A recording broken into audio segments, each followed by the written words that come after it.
Kawan-kawan, ketemu lagi kita di channel Suyanto.id, channel belajar sepanjang hayat. Kali ini kita bersama Ahmad Arif Ma'ruf, MA, MSI, anggota BAN DIY. Pak Arif sehari-hari mengajar di MAN 2 Sleman, sebuah sekolah inklusi. Di sana beliau juga menjadi pembimbing karya tulis ilmiah yang mengantarkan anak didiknya berprestasi dari nasional hingga internasional. Pak Arif juga merupakan satu-satunya guru yang menjadi anggota BAN DIY, atau kita balik, satu-satunya anggota BAN yang dari guru sekarang ini. Pak Arif, gimana kabarnya Pak? Sehat Pak?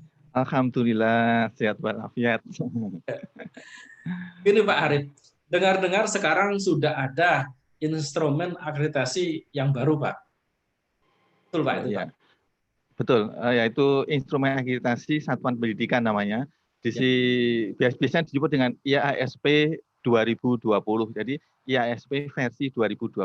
Meskipun sebenarnya yang namanya IASP, instrumen yang disebut IASP itu ya baru pertama kali ini. Ya gitu. Jadi mengapa disebut 2020? Barangkali nanti ada revisi selanjutnya gitu. Karena kami bersifat open mind, bersifat terbuka terhadap masukan-masukan dan selalu ingin berpikiran positif, berpikiran maju sehingga tidak ada sesuatu yang abadi. Yang abadi adalah kemajuan itu sendiri.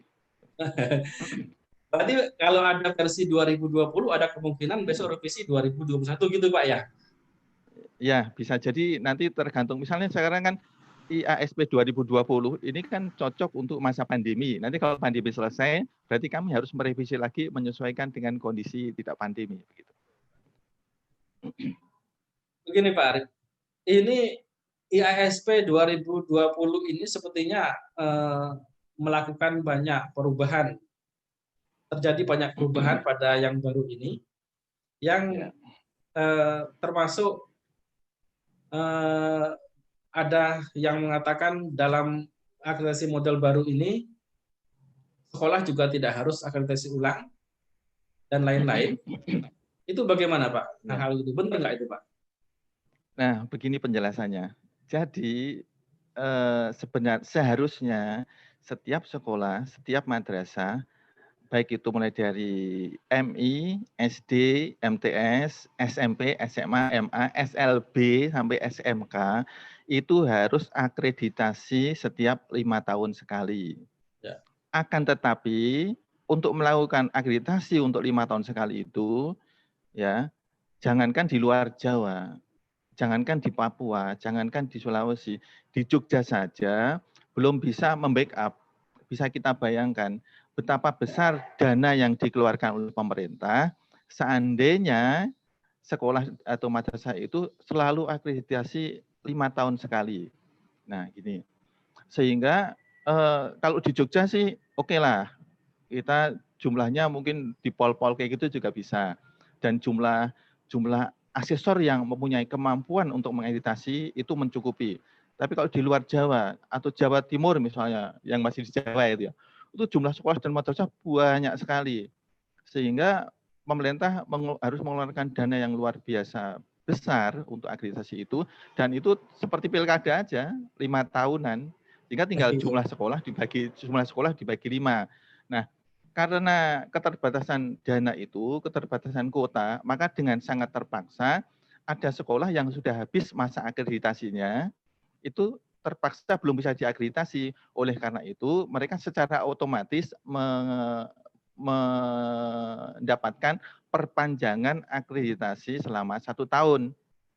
Seandainya tahun berikutnya mereka tetap belum dapat kuota, yang diperpanjang lagi sampai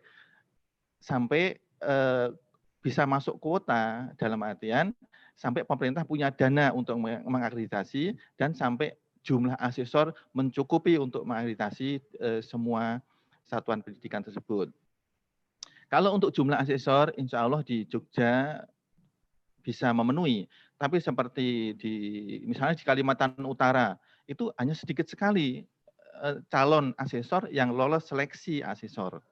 Sehingga tidak mungkin mereka bisa mengakreditasi semua satuan pendidikan yang ada di situ. Nah, mengapa kok bisa sedikit asesor yang lolos? Karena memang seleksi asesor sangat ketat. Mengapa Jogja banyak yang lolos? Karena orang Jogja pintar-pintar itu jawabannya. Iya, Bang. Iya. Ya semoga nanti yang di tempat lain juga banyak yang lolos juga sehingga Ya, asesornya tambah banyak, akreditasinya bisa lebih mudah, Pak ya. Nah, berarti artinya bukan sekolah itu otomatis diperpanjang itu, Pak ya. Berarti ya, dia diperpanjang karena alasan-alasan tadi, Pak ya. iya Kak Hasan tadi ya, ya. Nah, berarti yang kita tangkap selama ini keliru, Pak ya. Kita mau menangkap Ya, ya, kalau keliru. misalnya sudah A, ya Ya, sudah A terus, diperpanjang terus. Kalau ya, tidak ada masalah akan diperpanjang lagi kecuali ada masalah gitu ya. Berarti bukan ya, begitu, Pak ya. ya, ya. Bukan begitu, bukan begitu. Nah, lalu apa yang berbeda dengan IASP 2020, Pak, dibandingkan yang kemarin-kemarin? Yang sangat menyolok yaitu paradigmanya. Kalau akreditasi yang lalu-lalu, akreditasi 2019 misalnya, yang paling dekat ya, itu paradigma kuantitatif, yang sekarang kualitatif. Sebagai contoh begini, kalau dulu mengukur seberapa lengkap sarana prasarana yang digunakan, yang dimiliki, nah, sekarang seberapa efektif sih sarana yang sudah ada itu dimanfaatkan gitu. Kalau dulu hanya mengukur berapa jumlah siswanya, kemudian bagaimana jumlah gurunya dan sebagainya. Sekarang siswanya bisa berprestasi apa sih gitu. Maka dari itu sekarang prestasi siswa itu sangat dinomorsatukan. Tapi juga ada dampaknya juga ternyata. Karena apa? Karena ini sebenarnya auto record ya ini. ada sekolah-sekolah yang terus mendongkrak prestasi siswa dengan cara tertentu. Tapi ini nggak usah diekspor, nanti diedit aja. Nah, terus Tapi kalau kemarin nggak apa-apa saya kira, Pak. gimana? Itu kan tidak menyebut nama sekolahnya itu, Pak ya. Iya, nggak usah sekolahnya. Ya, ya biasa. Ya. Kemudian kalau dulu itu misalnya ya 100% guru membuat rencana pembelajaran langsung nilainya A gitu ya. Kalau sekarang tidak. Sekarang bagaimana guru mengajar? Bagus nggak?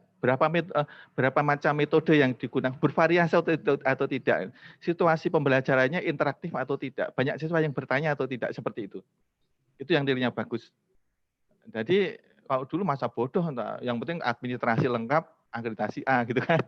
Sekarang biarpun administrasinya lengkap, kalau guru ngajarnya nggak bagus, ya nilainya jeblok. Nah, gitu bedanya sekarang dan itu dulu. Dan sekarang ini sangat ditonjolkan ya, porsinya besar, jadi bobotnya besar, yaitu pada mutu lulusan atau mutu siswa dan mutu pembelajaran. Fokusnya ke situ. Karena memang dua komponen itulah saya kira yang sangat penting di dalam meningkatkan kualitas pendidikan kita. Gitu. Dengan berarti ada perubahan besar ini, Pak. Dari Ya, dulu basisnya dokumen, sekarang basisnya di kualitas tadi, Pak. ya Berarti kualitas tadi. pengawas mengamati langsung gitu ya. Maaf, Mengamati langsung. asesor ya, asesor mengamati Ya, langsung. Jadi tidak cukup dengan memeriksa dokumen gitu, Pak ya. Ya. Ya, jadi wajar ini asesornya seleksinya ketat ya, Pak. Benar-benar harus menguasai itu agar bisa Iya, betul-betul menguasai betul. Ya. menilai sebuah sekolah. Apakah tidak ada kekhawatiran nanti, Pak? Dengan model baru ini akreditasinya turun semua, banyak sekolah turun akreditasinya, Pak. Ya, kenyataannya memang begitu. Ini kalau dari segi persentase, memang persentase loh. Ini tahun 2020 ini banyak terjadi penurunan tingkat akreditasi yang secara data statistiknya saya nggak begitu ada, tapi saya tidak ingat ya. Memang saya bukan orang suka mengingat-ingat. Turunnya cukup signifikan. Turunnya persentase yang dapat A dan dapat B, dapat C itu cukup signifikan pada tahun ini. Tapi kita juga tidak bisa menyalahkan 100% pada sekolah karena tahun-tahun yang lalu itu nilai akreditasi tidak melibatkan Dapodik dan EMIS gitu loh. Sehingga ada beberapa sekolah yang nilai akreditasinya turun, misalnya dari 9, harusnya 97 turun jadi 95. Karena apa? Karena data di EMIS atau di Dapodik tidak lengkap. Nah, kalau turunnya itu pas limit, itu kan berbahaya sekali. Harusnya dapat A jadi dapat B. Meskipun hanya turun 1 poin aja ada. Tapi itu pas ya. limit. Kan fatal banget. Nah, itu. Ya. Nah, mengapa EMIS seperti itu? Ya begitulah kinerja, ya gimana ya? Ini sebenarnya kita ngerasani kementerian kita sendiri ya. Ketika kita sudah mengupdate data-data di EMIS, ternyata oleh belum dikonfirmasi, masih data lama, sehingga yang dinilai oleh asesor adalah data lama gitu. Oh. Nah, oleh karena itu memang ke depan tidak hanya EMIS ya, Dapodik juga, Dapodik kan yang Dinas Pendidikan, Dinas Pendidikan juga begitu, data-data itu tidak otomatis update sehingga yang dilihat oleh asesor adalah data lama, sehingga beberapa sekolah itu ketika data Dapodik dimasukkan, mereka akreditasinya jadi turun gitu. Itu yang sangat kita sayangkan. Dan ke depan tentu kita juga harus ada perbaikan-perbaikan sehingga di era yang serba cepat ini ya seharusnya data di database itu bisa berubah hanya dalam waktu hitungan detik atau menit gitu. Itu harapan kita semua gitu. Apakah nanti ini, Pak, data di EMIS atau data di Dapodik itu akan disinkronkan dengan dokumen-dokumen yang disediakan oleh sekolah ketika divisitasi oleh asesor, Pak? Ya harusnya data di EMIS dan data di Dapodik itu langsung apa ya istilahnya ya, ada istilahnya memang sinkron ya, ada sinkronisasi. Jadi data di EMIS dan data di Dapodik itu dapat diakses dan langsung muncul di Sispena, itu idealnya. Langsung muncul di Sispena. Ya, gitu. Sehingga kita bisa langsung melihat seperti apa kondisi dokumen, kondisinya hanya dengan melihat data-data yang ada di database tersebut. Tapi hingga saat ini memang masih ada kendala-kendala di bidang IT ya. Memang gimana ya, kita itu mungkin betapa banyak perguruan tinggi yang membuka kelas-kelas IT, tapi ternyata kita di Indonesia ini IT-nya masih kayak gitu. Nah, apakah tidak ada kekhawatiran nih, Pak? Misalnya daerah-daerah tertentu yang internetnya belum baik, yang karyawannya terbatas, jatuh gara-gara update Dapodik dan EMIS-nya terlambat itu, Pak. Bukan Kita karena itu jangan mereka tidak ya, melakukan, tapi karena ya, akses mereka terbatas gitu, Pak. Apakah tidak dipertimbangkan nanti? kita itu jangan membayangkan Jogja. Kita bayangkan aja misalnya di mana ya, Maluku Barat Daya, Kabupaten Maluku Barat Daya. Satu listrik aja nggak ada, apalagi sinyal internet. Begitulah Indonesia ya. Indonesia seperti itu. Sehingga ada di luar Jawa itu ada yang ketika mau akreditasi mereka harus datang ke kota. Untuk update tadi, Pak, Nah, update data. untuk update data, untuk wawancara meeting Zoom dengan asesornya juga sama ke kota. Itu terutama di Indonesia Timur ya ada. Jangankan di Jawa Timur, di Jogja aja ada daerah-daerah yang belum ada listrik. Di Kulon Progo itu, daerah-daerah yang di pegunungan itu ada yang belum ada listriknya. Bagaimana mereka bisa update data, bagaimana mereka bisa meeting. Nah, itulah kondisi Indonesia seperti itu. Idealnya sih Indonesia itu menjadi wilayah yang semuanya sudah terakses internet dengan baik, ada listrik dengan baik, gitu kan. Nah, tapi kenyataannya nggak seperti itu. Bahkan kemarin itu ada yang ketika listrik mati saja, udah sinyal habis. Iya. Ya, gitu. Di rumah saya itu ya contohnya ya, ketika listrik mati, udah nggak ada sinyal lagi. Karena apa? Juga nggak tower kayaknya nggak punya genset sehingga masa bodoh aja. inilah kita. Ya. Nah, pada masa pandemi ini akreditasi IASP 2020 kan uji coba ya, Pak ya. Pertama kali diterapkan, Pak ya. Nah, apakah asesor mengasesmen sekolah itu langsung datang ke sekolah atau daring juga, Pak? Seperti yang lain-lain? Ya, ya. Selama masa pandemi ini diharamkan asesor datang ke sekolah, diharamkan. Jadi semuanya hanya melalui meeting Zoom. Kalau meeting Zoom terkendala, silakan melalui WA. Kalau WA terkendala, silakan SMS. Cuma sebisanya, yang penting asesor tidak datang ke sekolah atau ke madrasah. Itu. Nah, lalu bagaimana untuk melihat kualitas pembelajaran tadi, Pak? Apa melalui rekaman atau dipakai Ya, online juga? idealnya memakai Zoom, pembelajaran memakai Zoom meeting, dan asesor masuk sebagai siswa di situ, ikut masuk di Oke. kelas itu, masuk di room itu. Kemarin di beberapa sekolah seperti itu. Ada yang eh, memakai Zoom meeting, Ya. ada yang hanya memakai WA group. Nanti asesor juga masuk di WA group tersebut. Ada juga yang apa ya kemarin itu ya? Pakai telepon aja ada kemarin itu. Telepon ya. Iya, Berarti kalau pokoknya kasus yang Pak Arif katakan harus ke kota, berarti gurunya tidak di sekolah, asesornya tidak datang di sekolah, berarti sama-sama tidak di sekolah, mereka melakukan meeting Zoom tadi, Pak. yang jelas kita sulit membayangkan. Kita sulit membayangkan bagaimana kelas online untuk wilayah-wilayah yang listrik aja tidak ada itu. Gimana coba bayangkan? Susah ya. Inilah Indonesia seperti itu. Di Kalimantan juga ada begitu. Di Kalimantan itu mereka harus bareng-bareng datang ke kota untuk mengikuti pembelajaran online. Lalu apa gunanya?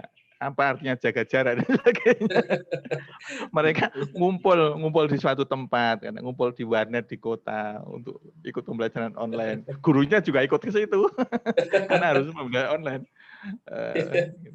Iya. Ya. Ya, Lalu inilah. apa, Pak? Misalnya sekolah sekarang anaknya baru, apa kiat-kiat untuk menghadapi eh, yang IASP 2020 ini agar sekolah bisa mendapatkan yang terbaik, Pak? Yaitu yang pertama itu tingkatkan kualitas pembelajaran secara online, tingkatkan. Karena selama pandemi ini memang tetap kita harus online. Jadi kalau untuk meningkatkan itu bagaimana? Ya gurunya juga harus canggih di dalam pembelajaran online. Gurunya harus melek IT. Ya. Saya kira akhir-akhir ini banyak guru yang peningkatannya cukup drastis. Guru-guru yang dulu gaptek sekarang udah melek IT banyak banget. Terus yang kedua itu kita kembalikan kepada itu tujuan pendidikan nasional. Tujuan pendidikan nasional adalah mengembangkan potensi peserta didik. Ini yang sering dilupakan oleh guru-guru maupun sekolah. Tujuan nasional pendidikan itu adalah untuk mengembangkan potensi peserta didik.